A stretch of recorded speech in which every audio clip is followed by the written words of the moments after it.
નમસ્કાર મિત્રો, શું તમે જાણો છો મૃત્યુ પછી આત્મા શું ખાય છે? તમે ક્યારે વિચાર્યું છે કે મૃત્યુ પછી આત્મા શું ખાય છે? મિત્રો, ગરુડ પુરાણના જણાવ્યા મુજબ આત્માનું શરીર ત્યાં નથી, પરંતુ હજી પણ તે ભૂખ્યો લાગે છે, તેને તરસ લાગે છે, પણ તે ખોરાક ખાઈ શકતો નથી. આપણે ખાઈએ છીએ તેમ તેના માટે ખોરાક છે.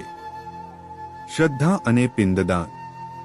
જો મૃતકનો પરિવાર આદર સાથે પિંડદાન કરે છે, શ્રદ્ધા આપે છે, તો પછી આત્માને શાંતિ મળે છે અને તે સંતુષ્ટ થાય છે.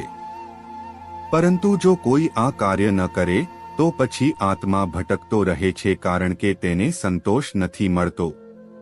મિત્રો, એવું કહેવામાં આવે છે કે પિંડદાન અને શ્રદ્ધા આત્મા માટે ખોરાક સમાન છે. મિત્રો, વિડિયો સારી લાગી હોય તો અમારી ચેનલને સબસ્ક્રાઇબ કરી દેજો.